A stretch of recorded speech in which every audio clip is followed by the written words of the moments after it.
And it's your girl Erica from Confidence 24/7. I'm super excited today because we're doing our very first episode. It's long overdue. But without ado, we're going to get straight into it. But I do have to give a quick disclaimer. We're going to make it very more conversational, let it flow naturally. Because today's guest that we have on, that's just kind of how it rolls between us. So let me do a quick intro for her. So for one, she's a certified life coach. She's a corporate queen, and she happens to have her own YouTube channel called Chi Spot. You'll get to see some more information about her later in the video, and I'll also put it down below in our description box. So you'll be able to check out more content from her. But I'm excited. Let's get started. All right, Chiquita, also known as Chi, how are you? I'm good, my love. How are you? This is really exciting. We'll All see how right. it goes. So our first question. Ooh, let's see. This is going to be a deep one. Okay. What does self-love mean to you? Oh, yeah, this is a good one. Hmm. Honestly, I mean, really, it speaks for itself because self-love says to love self, right? But it could be different forms. So honestly, I think self-love is an ever progressing type of thing. So it's like self love may look differently for me when I was younger than it looks for me now. So it's not something that is just one thing only. I feel like self love is just, are you choosing yourself in that moment? So, like in this moment in my life, I'm choosing me. And that means putting my health first, prioritizing my time because I'm special and I'm worthy of that. Like really putting in the work within myself.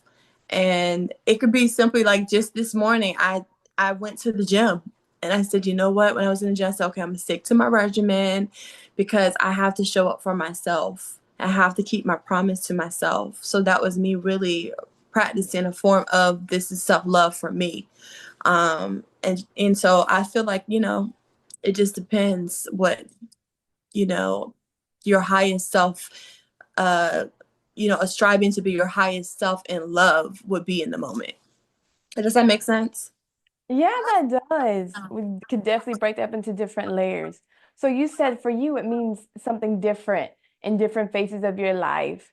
So let's see. Um, we're gonna have tons of viewers from different age ranges on here. But let's say for me, like I'm in my 20s. What did it look like for you in your 20s and kind of how has that like evolved to now?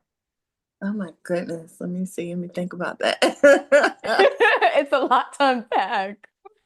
Honestly, I didn't love myself in my 20s. I mean, I loved portions of myself, or I thought that I was loving myself in my 20s, but I realize now in my 30s, about to be in my 40s soon, that I didn't fully embody the version of self love.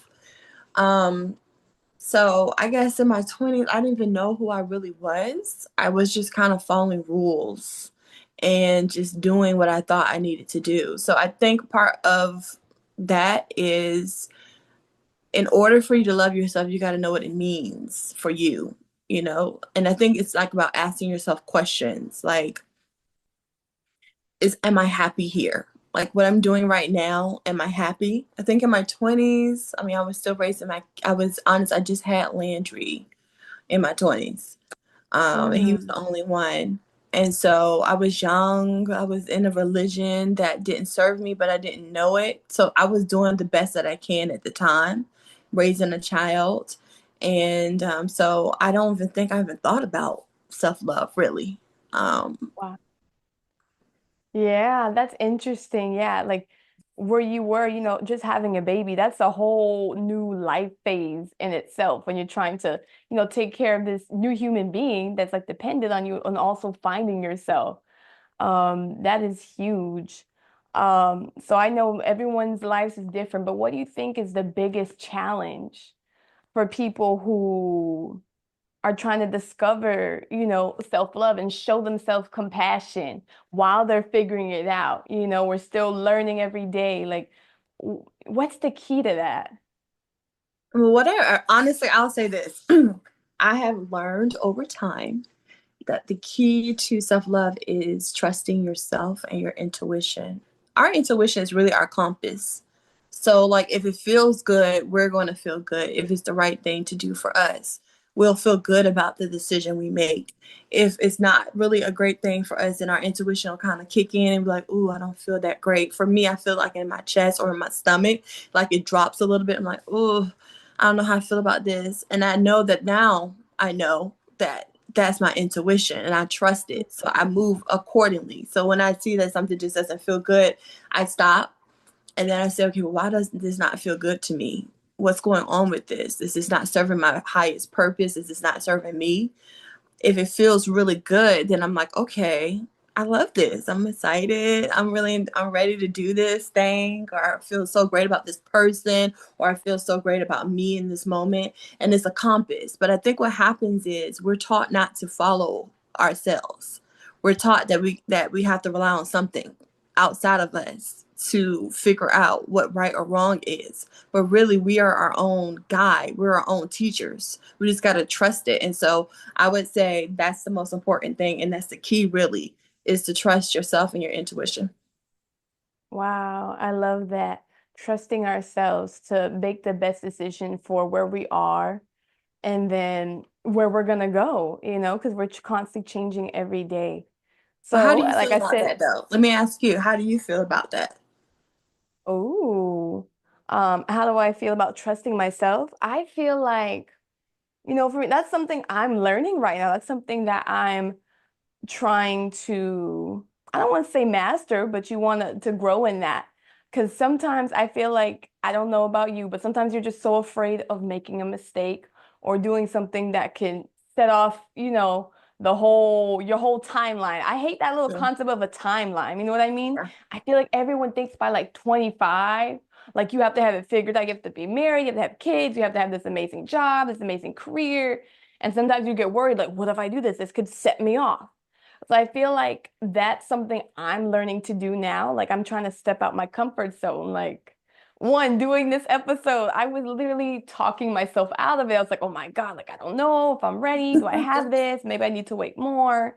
But Right. in our conversations we've had, you're like, you're never gonna feel ready. You know what I mean? You're like, you have to do it afraid and then trust that you are ready and prepare for it.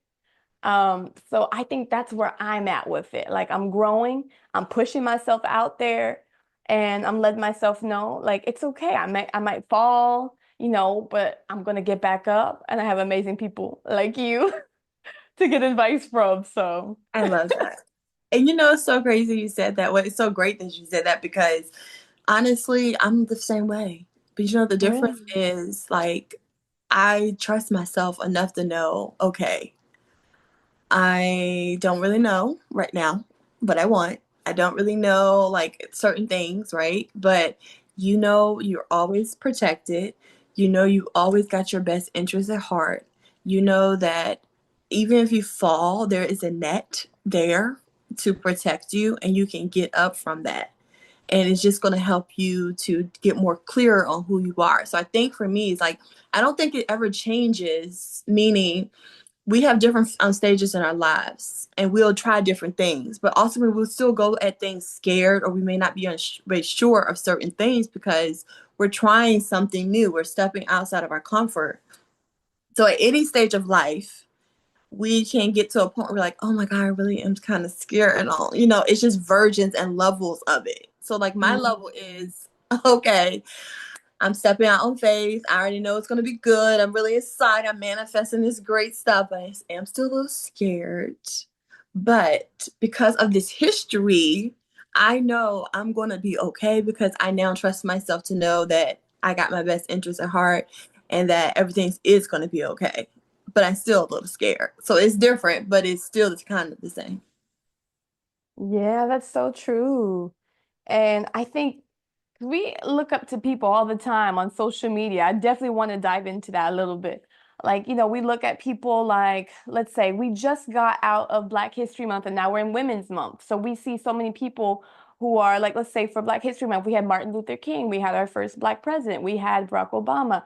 We have Beyonce, just one album a year, first Black woman to do that in years, right? Like so many people who've done those things. I'm pretty sure they were probably nervous. They're the first people to do a lot of things. Must have been, a lot to step out when like it wasn't common, you know what I mean? But I did want to get into that social media piece. Because we know social media is literally everything now. We do work on it. We're doing this episode on here. People are probably going to be viewing it from their phone, from YouTube, all kinds of things. But speaking of self-love, let me see, how can I frame this? How do you continue to practice self-love in this age of social media where we're constantly caught up with like who's doing what or you know um what we see online like that's something huge. Like how do you navigate that? And as a life coach, what is something you commonly see? I don't know if like your clients or people you talk to like their struggles with it. Well, what I normally see, honestly, as a common denominator between like my clients is the lack of trust in self. Because Mm, you think about social media is narrated, let's be real with it. And there's a lot of things going on. There's a lot of pressure. It could be peer pressure because you feel like you got to do a certain thing or feel a certain way because people are saying certain things. You can't be yourself. You can't say what you want. But it all goes down to, do you trust yourself enough? Do you trust that you are, okay, even if these things happen? Like, are you going to be okay? Do you trust that you are worthy of still being happy, or you're worthy of saying, I don't care what everybody thinks, I care about me? So I think what happens is with my clients is um, I noticed that there's just lack of self confidence, lack of self trust, and actually lack of like not feeling worthy of mm, someone caring or them choosing themselves in situations. And so, what happens when you're in a place where you're not confident in yourself, or you don't trust yourself enough, or you don't love yourself in a certain form? Because we have levels of love of ourselves, right? We love ourselves enough to go take a shower, right? So we can go and do something, right? There's some people who may not even get to that point where they won't even, love themselves that much. So it's levels of love. They go out funky. I mean, let's just be real with it. But it's levels of love, right? So mm. we have levels of love for ourselves, but is it strong enough to withstand when you're seeing something on social media that tells you you're supposed to be this way and you don't feel that's right for you? Or you're supposed to speak this way and that's not really what resonates in your heart, or think this way, or believe this, or believe that. So that's when it comes to, do you trust yourself? Do you know that everything good is supposed to happen to you? Do you know that you're worthy of anything great? So it's like those are the common denominators I see with my clients. And what we do is we break the barriers down. And any solution to a problem is within us. So that's what it's about when I coach, is reaching deep inside of you so you can figure out who you truly are. And then you'll start seeing the world around you change. It won't change unless you change. Wow, it won't change unless you change. That's so powerful right there. Oh my gosh. Because we may look at other people, look at social media, and we could be like, oh, if it weren't this way or people didn't post this, I'd feel so much better about myself. But we think about it, social media will probably they'll be there for who knows how long. So we can't just like feel better about ourselves, based on the circumstance, but on us changing how we see ourselves. So what are some things that that you do to help build yourself up, or if you have like a self-love or routine? Like for me, I've personally been writing a lot of affirmations on little index cards. I have it taped in my bedroom on the wall in my closet door, and I put like because I'm a Christian, I'm a believer, I put like little Bible verses like backing it up, so I'm like, okay, give it a little strength in it. But what's something that you do, what do you think is really helpful for people who are trying to build themselves up and believe in themselves and do everything you were just discussing? I think that's really good. Like writing affirmations that you do. That's really nice that you do that. I love that because that's really good. I think it's more so it's about putting into practice. You got to trick your programming, because when we're born into a programming, whether it's our parents told us to believe a certain thing, a religion, our schoolmates, classes, teachers, the community we grew up in. we were programmed to believe a certain thing. We believed that that was true for forever until we tell ourselves it's not true. So it's like we may have been in different situations. Everyone has a situation. Everyone has a story. So if we see that we're in this place where we don't love ourselves as much, now it's time to change that. So now you got to reprogram yourself to say that was not true. I'm worthy of everything. I am the bomb. Like, and I am like, I can have anything I want if I put my mind to it. I deserve to be happy. I deserve to have abundance. I deserve to be loved. So we have to start reprogramming. That looks like what you said. You can start writing affirmations down and backing up with scriptures if that's what your belief system is helping drive. You could, me personally, I sit in silence sometimes, meditate. Sometimes I do affirmation through meditation where I'm telling myself things that my subconscious needs to hear to break the subconscious beliefs that are lies in myself. And I know when I first started transforming myself, I did a 30-day habit of manifestation, affirmations, everyday meditations. I did see a difference where I started, to really start believing that, the stuff I was telling myself. I was like, okay, I know I got this. I can do anything, and I can be anybody I want to be. I want to be me. I'm so special.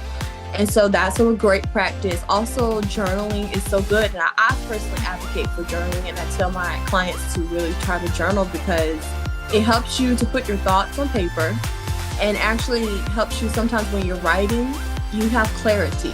So you start. And remember, guys, we want you to own your day every day.